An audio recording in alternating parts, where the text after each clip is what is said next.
Ma'am, you do know you just made a report to the head of code enforcement himself. Janine Walsh's voice cut through the office silence, her eyes fixed on a glowing complaint flag on her monitor. I hung suspended mid-bite into my sandwich as she turned her screen toward me. There it was, 3 enraged, all-cap pages condemning my yard's jungle and calling for some authority figure to step in. My address, bolded and booming, was circled with 37 attachments, including a red ring picture of my trash cans captioned as if they were evidence in a crime scene. I wiped mustard from my lip, smiling. Oh, Loretta Pierce, pastel blazer crusader. I could have laughed, forwarded it to Reggie Tate with a smirk, let it die in the system's paper trail.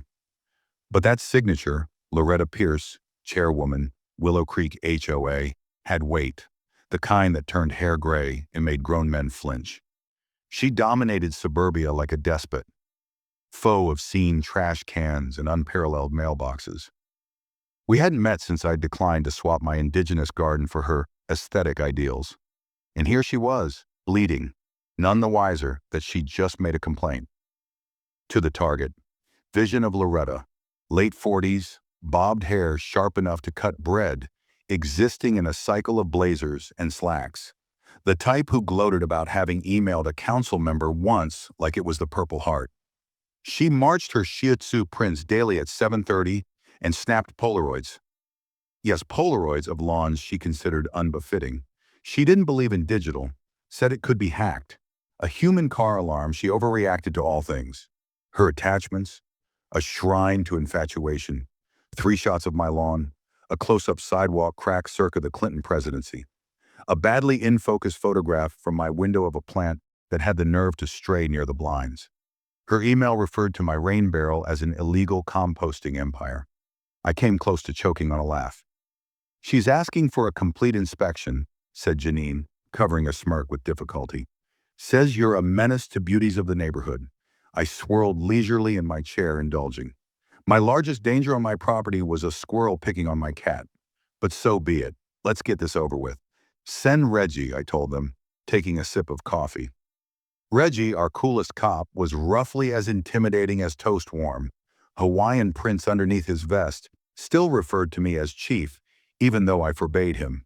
But the man had an intuitive sense. And this was beyond weeds. Next morning, Reggie arrived in my driveway, clipboard in his hand. I hid out to continue the act. His report, and my ring cam, speaks for itself. Loretta swooped like a hawk onto roadkill. Sun hat atop her head, binder grasped, already giving a lecture before Reggie's foot touched down on the pavement. She's the reason I'm a reincarnation believer, he'd laugh afterward. That kind of entitled behavior takes an eternity. She searched my yard as if it were a crime scene. Spotted a wonky bin. One weed. Reggie found nothing worth a ticket, but he did catch sight of her yard across the street. Too perfect, too suspicious. As he finished up, he glanced over at her backyard. That shed new? Got a permit? Loretta stiffened, then began to ramble about restoring an old unit. No permit required. Reggie took a photo, wrote down a note, smiled. By Monday, his report was in. My place, clean. Loretta's, jackpot. Unlicensed shed. And that was only the start. Want to audit her? Reggie asked at lunch. I smiled. Let's. Janine pulled out her file. 3 years worth of infractions, garage enlargement, bathroom renovation, koi pond flouting drainage standards. I felt sorry for her. Almost. Tuesday, I wrote Loretta Pierce a formal inspection notice. Sugar-coated poison. Signed Alex Monroe, Director of Code Enforcement. Quiet. Then a phone call. Code Enforcement, Alex speaking. Pause, then her voice was slow, dazed. You're the one? Yes, Loretta, I said. I head up the department. Got your complaint. Complete. We'll be checking your property this week. I could swear I heard her gag. Then the storm broke. She accused harassment, threatened lawsuits, emailed the mayor, CC'd the news media, demanded my resignation. Janine filed it all under Loretta's meltdown. But that mayor card failed. Mayor Truvio and I had baggage. He was still smarting from an ethics complaint I'd made about his pet project. Loretta didn't know she'd engaged with someone who'd written half the rules she was now drowning in. By Thursday, Reggie returned. No clipboard, no vest, just quiet. Loretta appeared in pressed slacks and a blouse, shouting, "I'm untouchable!" Bender color-coded like a rainbow.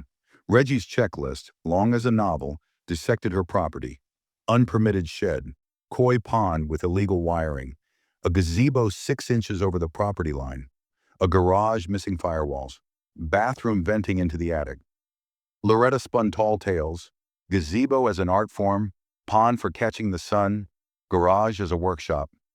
Reggie snapped photos, took notes, departed with a smile. His report, a masterpiece, violations piled high. Loretta went ballistic, emails, media blasts, cries of witch hunt. Janine laughed so hard she spilled coffee. Then Truvio phoned.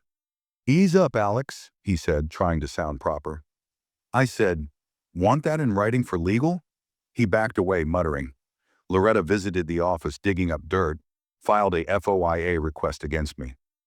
Janine sent over my clean record, along with a transparency award. Next was a letter from Loretta's cousin serving as her attorney on weekends, requiring the inspection to cease because of emotional distress. I chuckled. Janine wanted to frame it. Suddenly, Loretta was being complained about. Anonymous neighbors complained. One was fined for bins. Another had their fence vandalized. Third accused harassment. Janine did some research. It turned out that Loretta never even registered her HOA authority.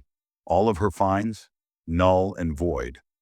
I complained to the HOA board, then dropped the entire complaint string into the Willow Creek Facebook page with bylaws.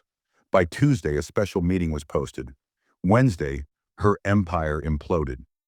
Loretta attacked online with a fire-breathing post, shouting corruption, referencing the Constitution, tossing around ordinance numbers. It polarized the neighborhood. Some were intimidated, others became brazen. One neighbor wrote, "Why obey someone who despises my dog?" Loretta raved. Chaos, bias, envy. The vote to oust her, unanimous. She campaigned door to door with pamphlets, yard photos, diatribes about patio furniture rot. Ellen Pierce spotted her at 5:45 a.m., wearing a vest, muttering, "Civic duty." Loretta accused Reggie of misconduct. His body cam captured her bringing him water and complimenting his handwriting. She received a warning for making a false report. Even her most staunch supporters walked away. Clara Tate quietly approached Janine asking if her own fines could be annulled. "Rats, ship sinking," Janine muttered. Loretta pitched a media expose stating this was all revenge over her koi pond. The producer? My old friend Mark Walsh. He laughed. Fish stalker? He passed. Only a comedy bit teased him. Vote night filled the room. Loretta held her clipboard, stood rigid. The votes? Overwhelming consensus. Loretta Pierce, removed. She didn't complain, didn't utter a word, simply departed, heels clicking. Following morning, blinds shut, prints subdued, no memos. By Friday morning, a for sale sign sprouted. Her listing washed clean, no pond, no shed. Reggie certified compliance. Pond drained, bathroom sealed, shed marked. Loretta departed. Movers arrived. Neighbors sneaked a look. The new board, headed by Leo Harmon, a community firefighter, began the meeting with, "Keep it neighborly." Applause. A block party ensued, lemonade, music. A koi balloon hovered over it all. Ellen stretched a banner. "Long live lawns." Reggie lit sparklers. Clara leaned close. "You did it, Alex." I shrugged. "Just doing my job." Loretta's appeal? Dead on arrival. She burst into City Hall, peach-dressed, ranting about tyranny. Her house sold. Prince never seen again. Fines annulled, 53 of them. $12,000 reimbursed. Leo's counsel trimmed dues, open books. Joe Tate's flamingo stood proudly, still slanted.